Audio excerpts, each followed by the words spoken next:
ದೇವರ ಮಕ್ಕಳಾಗುವಂತೆ ನಿಮ್ಮ ಆತ್ಮಗಳನ್ನು ವಾಕ್ಯದಲ್ಲಿ ಬಲಪಡಿಸುವ ಅನುದಿನದ ಧ್ಯಾನ ಸೆಪ್ಟೆಂಬರ್ 19. ಎಲೆನ್ ಜಿ ವೈಟ್ ರವರ sons and daughters of god ಎಂಬ ಪುಸ್ತಕದ 263ನೇ ಪುಟ. ಶೀರ್ಷಿಕೆ ನಂಬಿಕೆಯ ಪ್ರತಿಪಾದಕರು. ಈ ದಿನದ ಸತ್ಯವೇದದ ವಾಕ್ಯ: ದೇವಜನರಿಗೆ ಶಾಶ್ವತವಾಗಿರುವಂತೆ ಒಂದೇ ಸಾರಿ ಒಪ್ಪಿಸಲ್ಪಟ್ಟ ನಂಬಿಕೆಯನ್ನು ಕಾಪಾಡಿಕೊಳ್ಳುವುದಕ್ಕೆ ನೀವು ಹೋರಾಡಬೇಕೆಂದು ಎಚ್ಚರಿಸಿ ಬರೆಯುವುದು ಅವಶ್ಯವೆಂದು ತೋಚಿತು. ಯೂದನು 1ನೇ ಅಧ್ಯಾಯ 3ನೇ ವಚನ. ಈ ಲೋಕದಲ್ಲಿ ಎಲ್ಲ ರೀತಿಯ ಅಪರಾಧಗಳು ಹೆಚ್ಚುತ್ತಿವೆ ಮತ್ತು ಭೂಮಿಯು ಅದರ ನಿವಾಸಿಗಳ ದೆಸೆಯಿಂದ ಅಪವಿತ್ರವಾಗಿದೆ.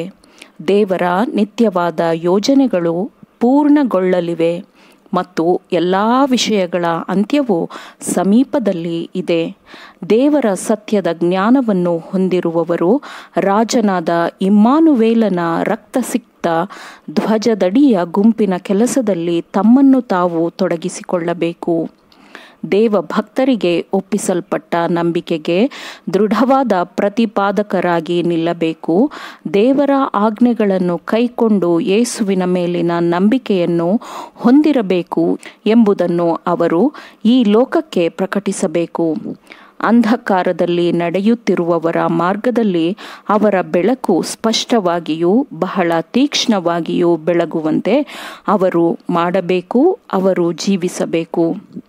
ಕ್ರಿಸ್ತನ ಸೈನಿಕರು ಹೆಗಲಿಗೆ ಹೆಗಲು ಕೊಟ್ಟು ಸತ್ಯಕ್ಕೆ ನಿಷ್ಠರಾಗಿ ಯೆಹೋವನ ನಿಯಮವನ್ನು ಸಮರ್ಥಿಸುವವರಾಗಿ ನಿಲ್ಲಬೇಕು. ದೇವರ ಸರಳವಾದ ನಿಯಮ ಆದೇಶಗಳಿಂದ ದೂರ ಹೋಗುವವರು ತಪ್ಪನ್ನು ಬೆಂಬಲಿಸುವವರಾಗಿರುತ್ತಾರೆ ಮತ್ತು ಕ್ರೈಸ್ತ ಸೈನಿಕರ ವಿರುದ್ಧ ಹೋರಾಡುತ್ತಾರೆ. ದೇವರ ಸತ್ಯವನ್ನು ವಿರೋಧಿಸುವ ತಮ್ಮ ಕೆಲಸದ ಮೂಲಕ ಮತ್ತು ದಬ್ಬಾಳಿಕೆಯ ಕ್ರಮಗಳ ಮೂಲಕ ಅರಿವಿದ್ದರೂ ತಪ್ಪನ್ನೇ ಜಾರಿಗೊಳಿಸುವುದರ ಮೂಲಕ ಅವರು ತಮ್ಮ ನಾಯಕನು ಯಾರೆಂದು ಸ್ಪಷ್ಟವಾಗಿ ಪ್ರಕಟಪಡಿಸುತ್ತಾರೆ.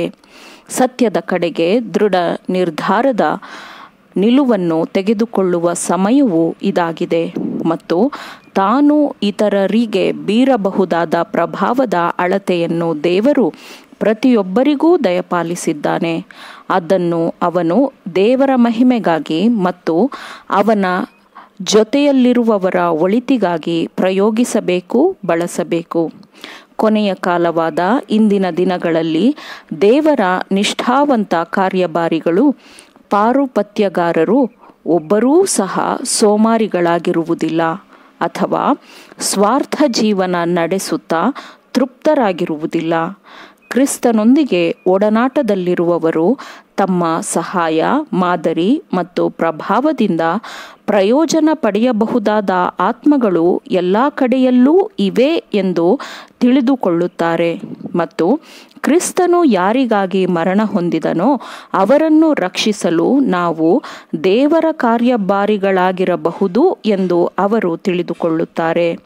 3 ದೂತರ ಸಂದೇಶವನ್ನು ನಂಬುವವರೆಲ್ಲರ ಅನುಭವವು ಇದೇ ಆಗಿರಬೇಕು. ಯುವಕರು, ಹಿರಿಯರು ಎಲ್ಲರೂ ಕ್ರಿಸ್ತನ ಧರ್ಮದ ಶ್ರೀಮಂತವಾದ, ಸಂತೋಷದಾಯಕವಾದ, ಸಮೃದ್ಧವಾದ ಅನುಭವವನ್ನು ಹೊಂದಿರಬೇಕು. ಆಮೇನ್. ದೇವರ ವಾಕ್ಯಗಳನ್ನು ಶ್ರದ್ಧೆಯಿಂದ ಆಲಿಸುವವರು, ಪಾಲಿಸುವವರು ಆಗಬೇಕೆಂದು ನಿಮ್ಮನ್ನು ಉತ್ತೇಜಿಸುತ್ತೇನೆ. ಪರಿಶುದ್ಧಾತ್ಮನ ಸಹಾಯದಿಂದ ಆಲಿಸಿದ ನಿಮ್ಮೆಲ್ಲರಿಗೂ ಧನ್ಯವಾದಗಳು. ಮತ್ತೆ ದೈನಂದಿನ ಧ್ಯಾನಕ್ಕಾಗಿ ನಾಳೆ ಸಂಧಿಸೋಣ. ಆಮೇನ್.